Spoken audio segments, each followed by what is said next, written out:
अस्सलाम वालेकुम dear students. हमने जो लास्ट कंसेक्टिव लेक्चर्स पढ़े थे हमने उसमें देखा था कि osmo regulation in different environment कैसे होती है। हमने उसमें मरीन इन्वायरमेंट पढ़ा, फ्रेश वाटर इन्वायरमेंट पढ़ा, टेरेस्ट्रियल इन्वायरमेंट भी हमने उसमें कंप्लीट कर लिया और ये हमारा टॉपिक क्लोज हुआ था लास्ट लेक्चर्स में। अब हम जो है वो नेक्स्ट टॉपिक की तरफ बढ़ रहे हैं और जो नेक्स्ट टॉपिक है वो भी उसका इंट्रोडक्शन जो है वो चैप्टर के स्टार्ट में हो चुका हुआ है और वो टॉपिक है हमारा एक्सक्रीशन। एक्सक्रीशन जो है वो टर्म जो है गुजरी है आपके पहले या दूसरे लेक्चर में जो होम्योस्टेसिस से रिलेटेड था, उसके अंदर एक्सक्रीशन की डेफिनेशन गुजरी है और वो डेफिनेशन के अकॉर्डिंग मैंने इसको पहले डेफिनेशन पे ही मैं लेके गया हूँ ताकि आपको पूरी बात जो है वो अच्छी तरह से समझ में आ जाए कि एक्सक्रीशन में हम क्या पढ़ रहे हैं। एक्सक्रीशन जो है वो प्रोसेस है elimination of nitrogenous waste. Elimination हम कहते हैं रिमूवल, निकाल देना, अखराज, बॉडी से बाहर निकाल देना। यानी क्या?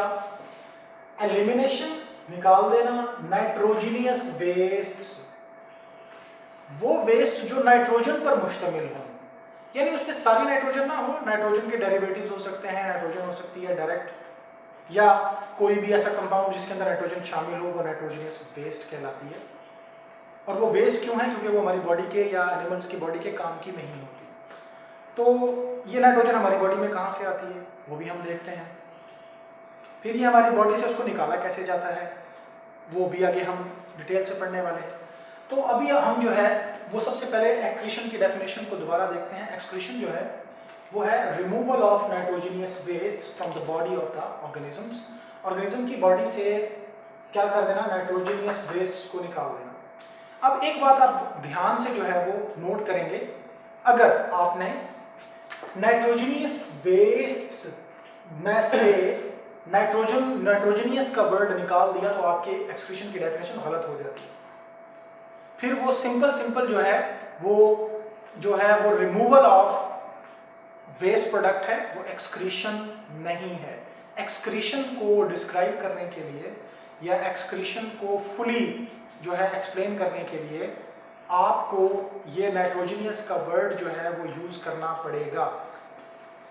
तो एलिमिनेशन या रिमूवल ऑफ नाइट्रोजनियस वेस्ट ये कंप्लीट डेफिनेशन है एक्सक्रीशन की। नाइट्रोजनियस वेस्ट या नाइट्रोजनियस के वर्ड को मिस मत कीजिएगा, या सिर्फ आप लिखते हैं elimination of waste from the body या removal of waste from the body, ये डेफिनेशन गलत है। एलिमिनेशन या रिमूवल ऑफ नाइट्रोजनियस वेस्ट ये डेफिनेशन ठीक है। उसके बाद हम बात करते हैं कि किस तरह की हमारी बॉडी के अंदर जो है वो नाइट्रोजनियस वेस्ट पाई जाती है। ये नाइट्रोजनियस वेस्ट क्या है, कहाँ से आती है? हमारे जिस्म में नाइट्रोजनियस वेस्ट कहाँ से आ रही है? नेचर ऑफ एसिमिलेटेड या यूज्ड न्यूट्रिएंट्स। जाहिर है हमारी बॉडी के अंदर नाइट्रोजन खुद से तो पैदा नहीं हो रही, हम जो चीज़ खा रहे हैं, हम कोई भी चीज़ अपनी बॉडी के अंदर जो है वो इनटेक करते हैं, इंजेस्ट करते हैं, तो उसकी कुछ जो है वो वेस्ट प्रोडक्ट बनती हैं, वो सारी की सारी हजम नहीं होती। आप याद रखिएगा, आपकी बॉडी के अंदर ले जाने वाले, इंजेस्ट होने वाले तमाम मटेरियल जो है वो 100% आपकी बॉडी के अंदर अब्जॉर्ब नहीं होते, हिस्सा नहीं बनते, एसिमिलेट नहीं होते। तो उनके जो है उनकी जो कुछ प्रोडक्ट हैं जो कि वेस्ट प्रोडक्ट होती हैं, जो बच जाती हैं, जो हमारी बॉडी के किसी काम की नहीं होती, उनको बॉडी से रिमूव करना ज़रूरी होता है। तो उनके अंदर जो है वो हम उनकी डिटेल देखते हैं। Nature of used nutrients, assimilation का प्रोसेस आपने पढ़ा है। एसिमिलेशन आप फर्स्ट चैप्टर में पढ़ा है, फर्स्ट बुक में पढ़ा है, फर्स्ट ईयर में, कि एसिमिलेशन क्या होती है। आपने होलोजोइक न्यूट्रिशन के अंदर एक स्टेप ये पढ़ा हुआ है, तो उसी से रिलेटेड है एसिमिलेटेड। तो इस वर्ड से परेशान मत होइएगा, इसका दूसरा मतलब होता है used nutrients, nature of used nutrients. तो किस तरह के न्यूट्रिएंट्स हैं और जो है हम उनको इस्तेमाल करते हैं तो उनसे क्या मिलता है। सबसे पहले हैं कार्बोहाइड्रेट्स और लिपिड्स। ये मोस्ट यूज्ड न्यूट्रिएंट्स हैं जो हम खुराक के तौर पर इस्तेमाल करते हैं, कार्बोहाइड्रेट्स और लिपिड्स।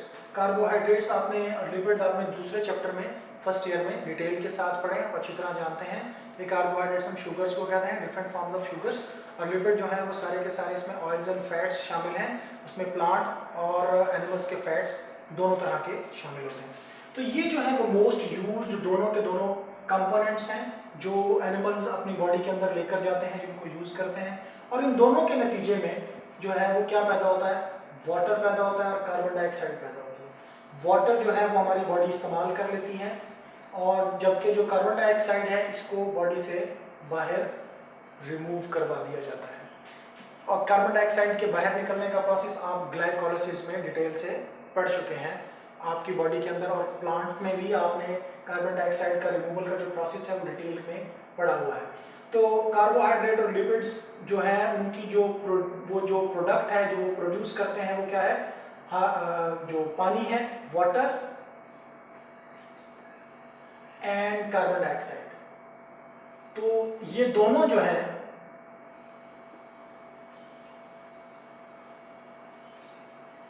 कार्बन डाइऑक्साइड और वाटर, ये जो है बाय प्रोडक्ट हैं कार्बोहाइड्रेट और लिपिड्स की। यानी जब हम कार्बोहाइड्रेट और लिपिड्स को कंज्यूम करते हैं, यूज़ करते हैं, एसिमिलेट करते हैं हमारी बॉडी के अंदर, तो इनके जो वेस्ट प्रोडक्ट इनसे बनते हैं वो ये दो आपके सामने लिखे हुए हैं। और याद रखिएगा, लाजमी तौर पे आपको ये बात पता होना चाहिए कि इस हवाले से आपको MCQ भी दिया जा सकता है। यानी what are the byproduct of carbohydrates and lipids, या what are the byproduct of carbohydrate, या what are the byproduct of lipids। तो ये आपको MCQ दिया जा सकता है।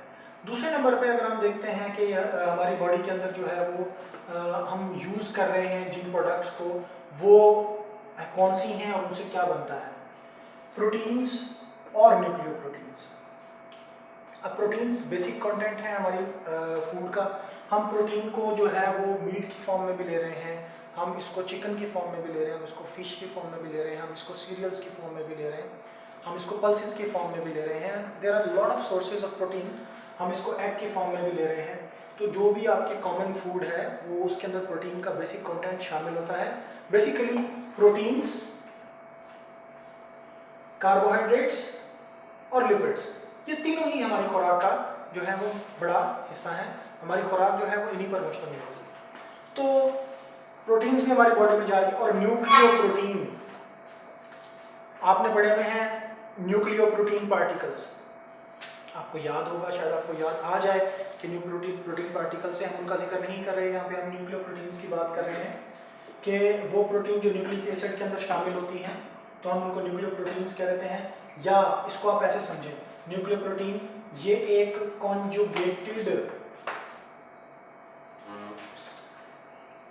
कॉन्जुगेटेड मॉलिक्यूल है। कॉन्जुगेटेड मॉलिक्यूल्स में आपने पढ़ा हुआ है कि ये बनता है न्यूक्लिक एसिड प्लस प्रोटीन, ये दोनों मिलकर न्यूक्लियोप्रोटीन्स बनाते हैं। तो हम न्यूक्लियोप्रोटीन्स ये दोनों चीज़ें भी खा रहे हैं, प्रोटीन्स भी हम खा रहे हैं। मैंने प्रोटीन आपको बताया कि किस किस चीज़ के अंदर है और उसको जो है वो कहाँ कैसे कैसे जो है वो हम किस किस फॉर्म में इस्तेमाल करते हैं। अब इनका जो वेस्ट प्रोडक्ट है वो है नाइट्रोजन। प्रोटीन और न्यूक्लियोप्रोटीन्स के नतीजे में नाइट्रोजन बनती है। डायरेक्ट नाइट्रोजन जो है, नाइट्रोजन असल में एक ऐसा कंपाउंड है जो बड़ा टॉक्सिक है, जो बड़ा लीथल है, जो बड़ा खतरनाक है हमारी बॉडी के अंदर। अगर ये किसी भी फॉर्म में मौजूद रहे तो ये टॉक्सिसिटी काज करता है, ये जहरीलापन काज करता है, पॉइजनस है। तो इस नाइट्रोजन या इसके डिफरेंट जो फॉर्म्स हैं वो पैदा हो रही हैं प्रोटीन्स और न्यूक्लियोप्रोटीन से। नाइट्रोजन या डिफरेंट इसकी फॉर्म्स, उसमें आप दे सकते हैं नाइट्रिक एसिड देख सकते हैं, नाइट्रिक ऑक्साइड्स बनते हैं, डिफरेंट तरह के नाइट्रिक एसिड वगैरह हमारी बॉडी में नहीं बन रहे होते, लेकिन नाइट्रोजन पर मुश्तमिल दूसरी जो है वो इसकी प्रोडक्ट्स जैसे अमाइनो ग्रुप है वो प्रोड्यूस हो रहा है, और इस तरह के दूसरी जो है वो नाइट्रोजनस की डेरिवेटिव प्रोडक्ट भी शामिल होती हैं। तो ये टॉक्सिक होता है और ये जहरीला है, इसको बॉडी से निकालना बहुत ज़रूरी है। अगर हम इसको बॉडी से नहीं निकालेंगे तो ये जो है बॉडी के अंदर कॉम्प्लिकेशंस काज करेगा, बॉडी को जो है वो नुकसान पहुंचाएगा। तो इसको निकालना बॉडी से बहुत ज़रूरी है। तो बेसिकली जो एक्सक्रीशन है वो यहीं से जो है वो कंक्लूड होती है कि removal of this nitrogen and its various forms from the body. दोबारा देखिए, Excretion is the removal of nitrogen and its various forms from the body. Nitrogen और उसकी वेरियस फॉर्म्स को बॉडी से निकाल देना, यही एक्सक्रीशन है। अब ये जो प्रोटीन और डिप्लोप्रोटीन से नाइट्रोजन बना के दे रहे हैं, ये भी आपके एमसीक्यू के लिए इंपॉर्टेंट पॉइंट है, इसको नोट करेंगे। ये दोनों आपने नोट करने हैं क्योंकि ये एमसीक्यू के अंदर आपसे पूछे जा सकते हैं।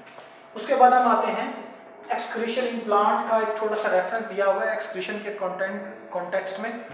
अब आपको ये समझना जरूरी है, देखिए हमने अब तक जो ये पैटर्न डिस्कस किया है ये एनिमल्स के लिए था। एनिमल्स के हवाले से हम कहते हैं कि जी वो कार्बोहाइड्रेट, लिपिड्स और प्रोटीन, न्यूक्लियोप्रोटीन जो है उस पर फीड करते हैं, उसको खाते हैं, बाद में उनके नतीजे में नाइट्रोजन पैदा होती है। फिर अगर हम प्लांट्स की बात करते हैं तो प्लांट भी डिफरेंट तरीके से फीड करते हैं, ज़मीन में मौजूद डिफरेंट न्यूट्रिएंट्स को अपटेक करते हैं और उनका सारा मैकेनिज्म जो है वो एनिमल से डिफरेंट होता है। उनके अंदर एक्सक्रीशन भी काफ़ी हद तक एनिमल्स के मुकाबले में डिफरेंट तरह की होती है। हम डिटेल में भी पढ़ेंगे, अभी यहाँ से एक ओवरव्यू लेते हैं। एक्सक्रीशन इन प्लांट डिफरेंट है। एरोट्रोफिक प्लांट के अंदर जो है वो डिफरेंट है। ये क्या प्रोड्यूस करते हैं जी? एरोट्रोफिक प्लांट ये ऑक्सीजन प्रोड्यूस करते हैं, ये कार्बन डाइऑक्साइड प्रोड्यूस करते हैं, ये वाटर प्रोड्यूस करते हैं as a by product, as an excretive product. ये इनकी एक्सक्रीटिव प्रोडक्ट है। ऑक्सीजन आपको पता है डे टाइम में ये प्रोड्यूस कर रहे होते हैं, एक्स्ट्रा जो इनको जरूरत नहीं होती बाहर निकाल देते हैं। कार्बन डाइऑक्साइड रात के टाइम में प्लांट्स प्रोड्यूस कर रहे होते हैं, एक्स्ट्रा जो ये बाहर निकाल देते हैं क्योंकि ये इसको अपनी बॉडी के अंदर रख नहीं सकते। पानी जो है वो अगर इनके अंदर ज़्यादा हो जाए तो डिफरेंट स्ट्रेटजीज हैं पानी को बाहर निकालने के लिए, और अगर पानी कम हो तो ये पानी जो प्रोड्यूस होता है उसको ये खुद इस्तेमाल कर लेते हैं। इसके अलावा जो प्लांट्स हैं वो क्या करते हैं, प्लांट्स जो हैं वो कुछ ऐसी प्रोडक्ट हैं जो उनकी बॉडी के अंदर बनती हैं जिसमें ऑर्गेनिक प्रोडक्ट हैं, कुछ इनऑर्गेनिक प्रोडक्ट्स हैं। ये ऑर्गेनिक और इनऑर्गेनिक दोनों तरह के जो कंपाउंड्स हैं, जो प्रोडक्ट्स हैं, ये भी बनाते हैं प्लांट्स, और ये एक्सक्रीटरी भी होते हैं। और बाज़ औक़ात वो क्या करते हैं, ऑर्गेनिक और इनऑर्गेनिक में से कुछ चीज़ों को वो स्टोर कर लेते हैं अपनी बॉडी के अंदर ताकि उनको बाद में जो है वो इन फ्यूचर इस्तेमाल किया जा सके, या अगर वो उनकी बॉडी के लिए अननेसेसरी होते हैं तो उनको वो अपनी बॉडी से रिमूव भी करते हैं, रिमूव करके उनको बाहर निकाल देते हैं। ये बेसिकली एक्सक्रीशन का एक ओवरव्यू है इन प्लांट्स के हवाले से। एक्सक्रीशन को इंशाल्लाह हम नेक्स्ट लेक्चर में डिटेल के साथ देखने वाले हैं। अब तक जो है हमने जो टॉपिक्स डिस्कस किए हैं अच्छी तरह से आपको उम्मीद है समझ आ गई होगी। अगर आपको कुछ नहीं समझ आता तो आप अपने क्वेश्चंस और क्वेरीज जो हैं वो इनबॉक्स कर सकते हैं ताकि आपको उनका सेटिस्फैक्ट्री आंसर दिया जा सके। अल्लाह हाफ़िज़।